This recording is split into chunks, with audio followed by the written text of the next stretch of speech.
Hi, and welcome to a brand new video of the Target Individual program, the Target Individual Experience. So, I came over by Pam earlier today. Um, I left our house around 9:30. Got here about 10 to 9. So it took me about 20 minutes to get here. And as soon as I got here, they started having me on the remote monitoring. I went into the kitchen. I had a class today also. So I went into the kitchen to make breakfast for me and my son, who was sick because he started he was feeling really bad yesterday for the past couple of days. His throat was hurting him. Then my daughter, her throat was hurting her also, but she felt better. She went to school today. Ethan is still sick, so he couldn't go to school, so he stayed home, and his mother left him by himself. And then she calls me, and it's like, "Hey, I left Ethan by himself. So when you see, gotta go pick up Alyssa." So anyway, so I end up having to leave early because he's sick. I wouldn't leave him by himself. And the fact that she didn't even call me earlier, she called me like after 9. And she's like, "Well, did you get my text? How am I gonna hear your text? I'm sleeping." Like common sense shit. Like, you know what I'm saying? Just like I pick up my daughter. We went into the store. We're coming out the store, and these young kids, young teenagers, trying to come in at the same time. We're coming out, and they're trying to squeeze their way in. I have to say, "Hey, hold up, back up." I said, "You guys have a brain, right? You guys are pretty smart, right? So use common sense, okay? If two people is coming out the store, why are you trying to come in at the same time? You know what I'm saying? Let us out, then you can go in." So is that sort of common sense way of thinking that people don't have today? And it's because, again, the technology being used, they involve in psychological operation. And so their minds are being conditioned into a certain way. So anyway, as I was saying, so everything that I touched this morning, they were honking their horns, sirens. So at one point, I got fed up and I was like, "Fuck y'all." Okay, that's what I said out loud. And then they stopped. They calmed down, right? But it still continued. You know, uh, for example, when I have on this shirt, right, and going to take a bath, I pick up the shirt to hold in my hand here. Beep. Picked it up again to put on, sirens. At the exact same time as I'm picking up my shirt, what have you, as I'm putting it on, and every time I would touch my shirt, it would be like a sirens or a honk, right, at the exact moment simultaneously. So I have a test tonight, and I'm not even for I can't. When you're being targeted like this, you can't. There's no way you can be focused on doing something, particularly if I have to study, right? Because right now I have a slight headache that's coming on because of what's happening. I have a test tonight, and this is what happened. Every time there was when I used to go into the school, every time there was a test, they would target me. They would target the bejesus out of me, right? It would be so intense and so heavy.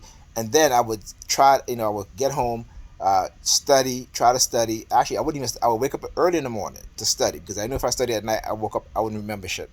So I would wake up early in the morning to study, and they knew this. And right before the test, if I get to class, a few minutes before class start, they will have the students doing psychological operation.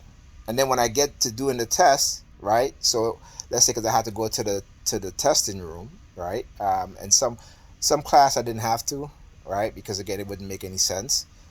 So particularly in my computer engineering classes, I don't go into the testing room for the student with disabilities.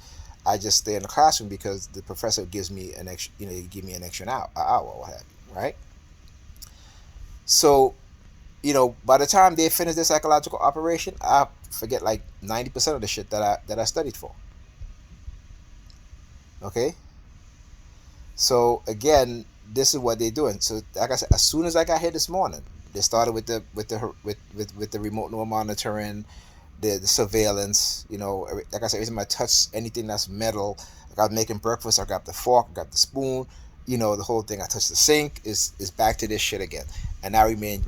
Now I can't even pick up a book to even study. Okay, so I said to myself, let me try to focus on something, and so I was playing a game for about half an hour or so to try to get my mind focused on back again. But then I was pick up my daughter. Again, it started with the street theater, the harassment, come back, and now I'm like totally out of focus now I'm back to that same feeling, that same unfocusedness that I had this morning when I came here with all of this stuff that they were doing. So it becomes very difficult. So when you hear, particularly if you watch this video of ex-CIA uh, agent, right, who had to basically quit his job at the CIA because he couldn't focus, because again he was being hit with these direct energy weapons, right? And I've been saying this for a long time. And so what they will do, like I said, they will, it's always, they will do things to suit their agenda. you know so I remember, when was it, Tuesday, when I'm in class, I can focus a little bit, because I can answer questions. I can, but by the time the class is over, if I leave class to go to another class, particularly if I was in the school, I will forget every shit that I just that was just taught in school. These are the things that they do, and you hear the banging that's going on. What was it, the night that I stayed over here, woke up in the morning. I woke up around 6:30, to get the kids, make the kids breakfast, stuff like that, and I was in the bathroom brushing my teeth, and I keep hearing this banging, and it sounded like it was coming from the ceiling, right? And again, she lives on the sixth floor, so it's like this. It is the roof. This building only has 6 floors, and it remind me of when I'm at home, how to get my neighbor upstairs to bang on the floor every time. So, if I'm reading something, a certain words I'm reading, certain words is being said on the video, stuff like that. The same exact thing. So now I'm back to this point. So now what do I do now? Okay, now I can't even, the thought of, if I pick up a book to read, I'll get a headache. This is you see, these are the things that they don't tell you, and I'm giving you guys exactly what they don't want you to know. I'm telling you guys what they don't want you to know, because they think they want to make you believe that these technologies don't hurt people, but they do, and they're not going to admit to having these technology because they want to keep using it, right? They want to keep using it on whoever, whenever, however they want to, right? With no repercussion, because they can say these people are just crazy or what have you, in order to throw people off, in order to make people believe that these technologies don't exist. But the damage is done. When you have medical proof that what they've done to you, a neurological proof that they've damaged your brain, which I have, uh, my spine, right? Have medical proof on that, okay? And then they'll try to say, oh, it's because of something else. Because again, they don't want to accept the responsibility. Because imagine how many people they've used these technologies on.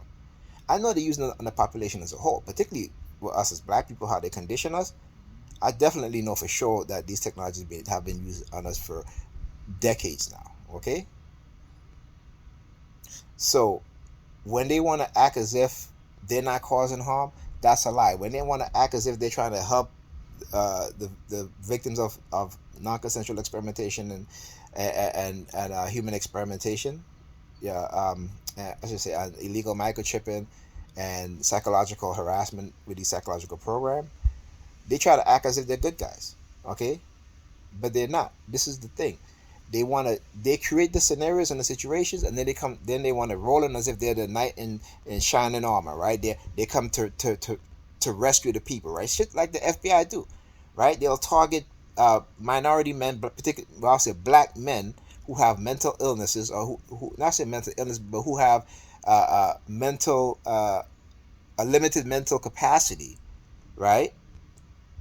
Knowing that they can manipulate them, knowing that they can use them, right? And then come in as if, oh, we stop terrorism, or we stop this, and we stop that, when they're the ones that created the whole scenario in the first place. So how the fuck they stopping terrorism when they never created the terrorists? And again, and when they use black men who are mentally challenged, and everybody sits around like if that shit is okay. It is not fucking okay. And then these judges in the courts, because they know exactly who to put these cases in front of. You understand what I'm saying?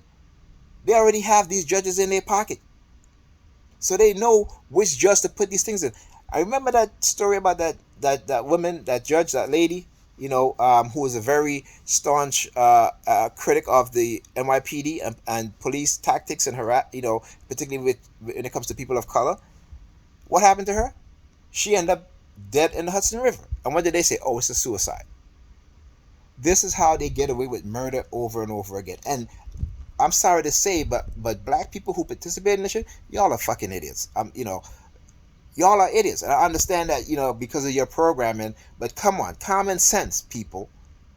This is what I'm talking about. Like, nobody, it seems like us as TIs are the only fucking one that has common sense. Okay? We're the only fucking one that's operating under common sense. Right? And then they want to call us crazy. But like I said, we're not the crazy ones. They are the crazy ones. Because the way how their life is and what they do, okay, it's dysfunctional. But they see it as normal. But it's not. But we as TIs, we can see their dysfunction. Right? And we can see how we were operating under dysfunction. Because it's part of the program. The program makes you become a dysfunctional person, thinking that you're operating under normalcy. But you're not. You are not. I mean, these people, I'm not talking about you as TI, I'm talking about these people who engage in this sort of behavior against us. They're the lunatics. They're the ones that stand outside at fucking 3 a.m. in the morning because they know you're going to get up to go to work at that early, so they're on your fucking block at 3 a.m. in the morning. Like, who the fuck does that? Right? Who does that shit? Even in the fucking rain, in a snowstorm, they're still standing out there. Right? But these people think that they're sane. As the TI says, the fucking lunatics is running the asylum. Okay? And that's how you gotta look at them as. Luna fucking ticks. Okay? Luna fucking ticks. Right? Anyway, I'll talk to you guys in the next video.